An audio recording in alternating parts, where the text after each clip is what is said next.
आज के टाइम में मोदी जी पे जितना और जो डिप्लोमेटिक लेवल पे हमारे रिश्ते अच्छे हैं और जिस हिसाब से भारत के ऊपर ही प्रेशर है कि वो रशिया से ऑयल ना खरीदे, ये ना खरीदे, और भारत को जिससे अपना जो लेना है, जो भी नीति अपनी रखनी है, आज अपनी शर्तों पे भारत चल पा रहा है। 2024 में अपने पास कंपटीशन नहीं है ना, आएगा मोदी, कंपटीशन तीसरा होता तो कोई वो आ जाता, लेकिन कंपटीशन प्राइवेटाइजेशन पे आपने कैसे सवाल खड़ा कर दिया कि इसमें जो है वो गलत ही है ना। अडानी इसलिए जा रहा है। अडानी का तो वो मैंने बताया बेचा उसको है, तो वो तो अभी इसका फ्रॉड पता चल गया है। आर्थिक वो है, जानकार हैं, आप साबित कर दीजिए। और आपको एंडरसन इतना हरिश्चंद्र लग रहा है कि आप उस पर भरोसा करना चाहते हैं, एक भारतीय होकर के एक भारतीय का उस पर नहीं करना चाहते। क्या कहना चाहिए 2024 को लेकर? 2024 में मुझे मोदी जी ही लगते हैं, और मैं ये नहीं कि उनकी राजनीति एक धर्म के प्रति है या नहीं, मैं उन्हें मेरिट पे नंबर दूंगी, काम पे नंबर दूंगी कि जो काम उन्होंने किए हैं और जिस स्पीड से होने चाहिए। देखिए, सरकारें काम करने के लिए ही आती हैं, और पिछली भी जो गई हैं वो कुछ करके गई हैं, आज की जो कर रही है और आगे आने वाली भी। हम जनता क्या चाहती है सरकारों से? कि हमारे देश की उन्नति हो, नीतियाँ बने, यही तो एक्सपेक्टेशंस होती है, वरना हम कौन सा सरकार को अपने घर में बुला के बैठाना चाहते हैं। तो जो काम के मेरिट है और जिस स्पीड से काम होने चाहिए सरकार में, उसके लिए पूरा क्रेडिट मोदी जी को जाता है, और उस हिसाब से उन नीतियों के बेसिस पे मोदी जी का। 8 सालों में राहुल गांधी लगातार आरोप लगा रहे हैं कि सिर्फ बेरोजगारी और महंगाई बढ़ी है। रोजगार उनके टाइम में सबको मिला हुआ था, वो पकड़ पकड़ के सबको रोजगार दे रहे थे। देखिए, अगर आप सरकारी नौकरी के मायने से मानेंगे तो वो सिर्फ वही रोजगार नहीं होता, सरकारी नौकरी की भी एक सीमा होती है। 140 करोड़ की आबादी में सबको ही रोजगार चाहिए होता है।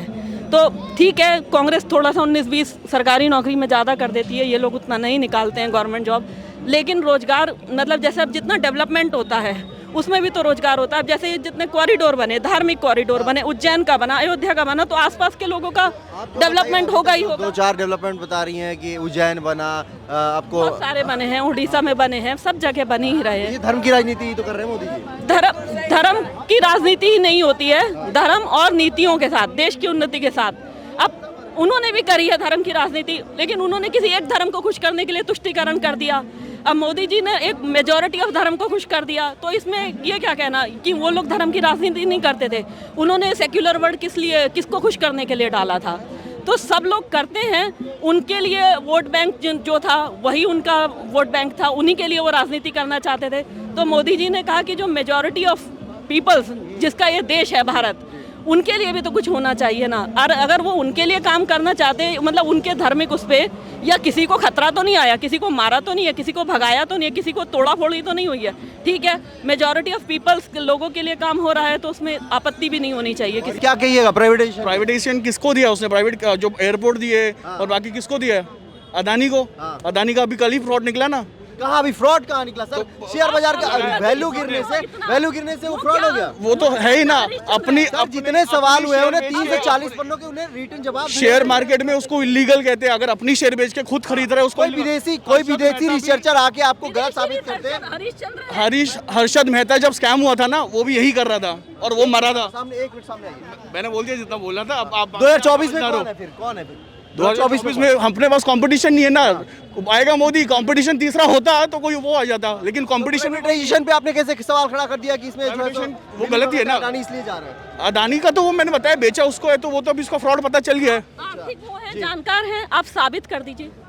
और आपको एंडरसन इतना हरिश्चंद्र लग रहा है कि आप उस पर भरोसा करना चाहते हैं, एक भारतीय होकर के एक भारतीय का उस पर नहीं करना चाहते। आपको पता है वो जो कंपनी है वो 2017 में रिफॉर्म हुई है और उसको चलाने वाले मात्र 5 लोग हैं।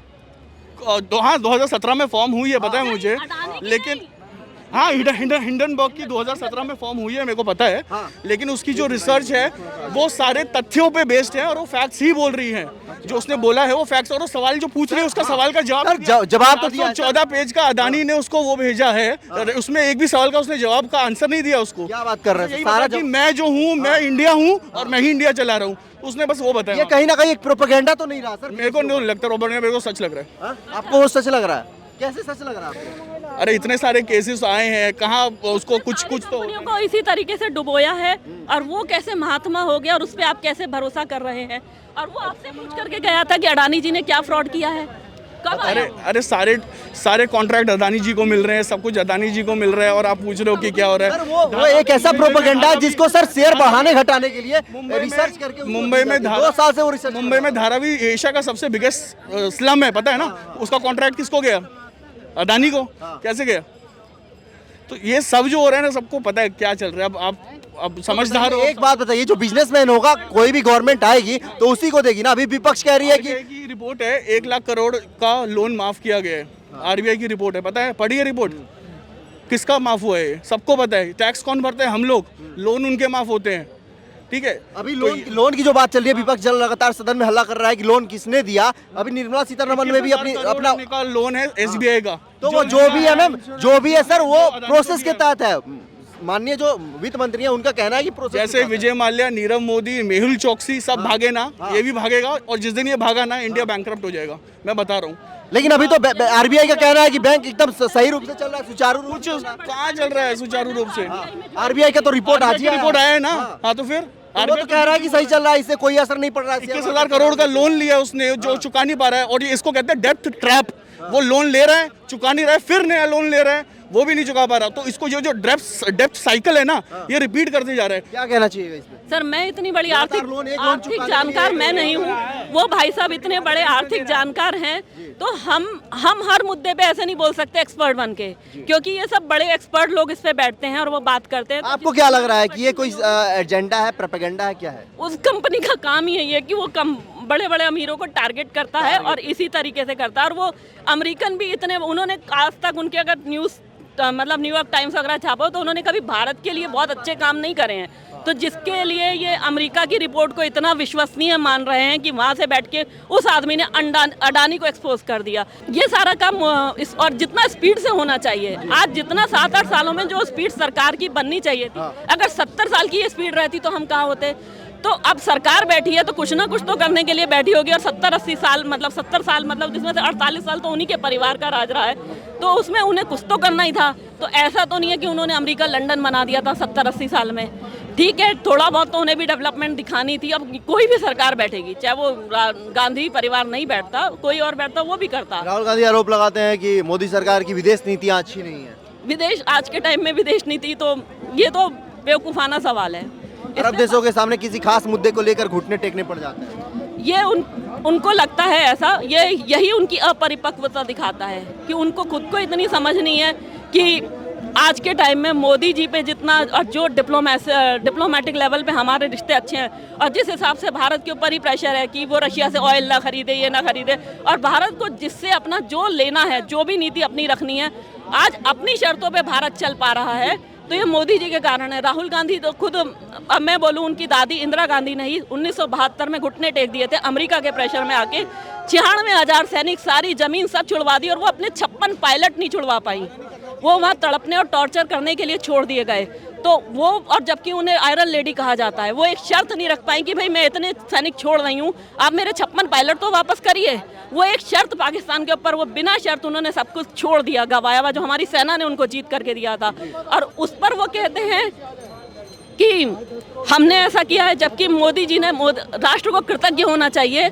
मैं उसके लिए तो उनकी कृतज्ञ कि उन्होंने अभिनंदन को छुड़ाने में बिना शर्त पाकिस्तान को मजबूर किया कि 24 घंटे में छोड़ो। तो ये विदेश नीति थी। तो इस पे कांग्रेस कहती है कि ये मोदी की नीति नहीं है, ये विदेश नीति है, ये मोदी ने नहीं किया। तो ये किसने किया? नीतियाँ जो है ऑलरेडी जो नीतियाँ बनी हुई है, तो उनके टाइम में ऐसा क्यों नहीं हुआ? उनके टाइम में जो हमारे सैनिक पकड़ लिए गए, आप सौरभ कालिया को देखिए, उसके डेड बॉडी का क्या हाल किया था। और इंदिरा जी के टाइम का देख लीजिए ना कि 56 पायलट वहाँ, आज उनका क्या हाल हुआ होगा, उनको कितना टॉर्चर किया गया होगा, वो छुड़ा नहीं पाई। तो वो कैसे कह रहे हैं कि विदेश नीति? तब वो अपनी विदेश नीति साबित करके दिखाते ना। आज साबित किसने करा है? साबित तो मोदी जी ने करी है ना। ठीक है, अभी आपने बताया कि राहुल गांधी परिपक्व नहीं है, परिपक्व होने के लिए उन्हें क्या करना चाहिए? देखिए, परिपक्व होने के लिए कोई फार्मूला तो नहीं होता है। जो अभी तक नहीं सीख पा रहे, 53 साल की उम्र में वो बच्चों जैसा बिहेव करते हैं। तो अब राहुल गांधी बच्चों जैसा बिहेव करते हैं? बिल्कुल जी। तो ठीक है, हम उनको पर्सनल, उन पे हम कोई व्यक्तिगत टिप्पणी नहीं करना चाहते, क्योंकि अगर उनकी कमी है या उनमें उतनी परिपक्वता नहीं है, इसका भुगतान राष्ट्र नहीं कर सकता। ठीक है, वो उनके अपने एम्बिशियस हैं, उनके अपने सपने हैं कि मैं सीधा प्रधानमंत्री जम के बन के बैठूंगा। एक मौका देना चाहिए राहुल गांधी को। मैं तो नहीं समझती, अभी तो बिल्कुल नहीं समझती, अभी तो कहीं तक नहीं समझती। तो फाइनली 24 में कौन आ रहा है? मोदी जी। मोदी जी आ रहा है। ठीक है सर, क्या कहना चाहिएगा आप? हमें लगता है कि काफी बुजुर्ग हैं, सत्ताएं आती जाती देखी होंगी, क्या कहना चाहिएगा 2024 को लेकर के? आप बताइए, जो आप पूछें वो मैं बताऊंगा। 2024 में राहुल गांधी प्रधानमंत्री बनने जा रहे हैं। बनने जा रहा है। हाँ। तो वो तो जनता बताएगी। आपको क्या लगता है क्या लग भारत जोड़ो यात्रा का असर क्या लग रहा है आपको, क्या असर दिख रहा है? असर उससे बहुत बड़ा असर है, बहुत बड़ा असर है। इतनी जो है दांडी यात्रा महात्मा गांधी ने की थी, जी, उससे ये कम नहीं है। आप इसको गांधी जी की दांडी यात्रा से मतलब तुलना कर रहे हैं? मैं ये तुलना कर रहा हूँ, अगर मैं आपके पास आया हूँ तो मैं आपसे जुड़ा नहीं जुड़ा, आप मेरे से जुड़े नहीं जुड़े, तो जुड़ने से जनता से जुड़ना तो चाहिए। कोई भी सरकार हो, कोई भी शासक हो, अगर जनता से नहीं जुड़ता है तो फिर जनता उसको पसंद नहीं करती। ये बता रहे हैं मैम, एक्चुअली ये सर बता रहे हैं कि भारत जोड़ो यात्रा जो है वो जैसे गांधी जी की दांडी यात्रा थी उससे ये कंपेयर कर रहा है। देखिए, मैं महात्मा गांधी पे बहुत बड़ी टिप्पणी नहीं करना चाहती, क्योंकि कांग्रेस का जो उत्थान हुआ था, मतलब जो उसका वो जो अस्तित्व में ओरिजिन में आई थी, उसका काम ये था कि वो अंग्रेजों को बचाए। देखिए, जब 1857 की क्रांति हुई और अंग्रेजों ने उस पर सोचा कि हमें अगर ऐसी क्रांति दोबारा हो गई तो हम तो मर जाएंगे, तो उसका जिम्मा उन्होंने क्या करा कि एक ऐसी पार्टी, ऐसा कोई संस्था दी जाए ताकि जो हमें सेव करे। तो इटावा के कलेक्टर A.O. ह्यूम को ये जिम्मेदारी दी गई और उन्होंने कांग्रेस की उत्पत्ति करी। तो एक गांधी जी अहिंसा लेकर के बेसिकली तो अंग्रेजों का ही साथ देते रहे, उनको सेफ करते रहे। जहाँ भी कोई अहिंसक आंदोलन हुआ उन्होंने मतलब धरना प्रदर्शन, भूख हड़ताल ये सब शुरू कर दी। वरना देश की आज़ादी में क्रांतिकारियों का सबसे बड़ा योगदान। दांडी यात्रा से भारत जोड़ो यात्रा की तुलना ये बहुत ही बचकानी बातें हैं कि फिर भी गांधी जी किस लेवल के नेता थे और राहुल गांधी किस दर्जे। आप कह रहे हैं कि दांडी यात्रा से आपने कंपेयर किया, तो कंपेयर करना कोई अपराध है क्या? नहीं, आप तुलना भाई कर रहे हैं। देश में वो सब जगह देश में जा रहा है, हाँ। जनता से मिल रहा है, तो इसमें क्या बुराई है? वो सुई धागा लेके इसमें चल बुराई रहे क्या है आप बताइए। राहुल गांधी सुई धागा लेके चले और जोड़ दिया, अब नीचे से ऊपर चले, अब इधर से उधर भी चल लेना चाहिए। बुरा तो नहीं है टाइम खराब करने में। तो चारों दिशाओं में चलना चाहिए। बिल्कुल बिल्कुल, उनको पूरे भारत से जुड़ना चाहिए, तभी तो देश के बारे में उनको पता लगेगा क्या सिचुएशन है। केवल प्रधानमंत्री बनने से थोड़ी सारी चीज की पता बड़ी लगती है। उपलब्धि है कि उन्होंने एक शहजादे को सड़कों पर चलने के लिए शहजादे को सड़कों पे चलने के लिए मजबूर कर दिया था। शहजादा नहीं कह सकते हैं हाँ। ना, शहजादा कहाँ से आ गया? फिर क्या है? फिर क्या है आप देखो ना, बिल्कुल सही बात आप कही उन्होंने, आप शहजादा देखो, कहाँ से हो गया वो? आप देखो ना शहजादा कहाँ से हो गया। वो तो दर वो तो कह रहा मैं तो नफरत जो है, मैं तो नफरत को दूर करने के लिए मेरे पास मोहब्बत की दुकान है। अब मैं तो मोहब्बत करने के लिए लोगों से आता हूँ, मैं मोहब्बत की दुकान खोलने आया हूँ। दुकान खोलने ये आया कहते हूँ, हैं राहुल गांधी जी हमारे। है ना।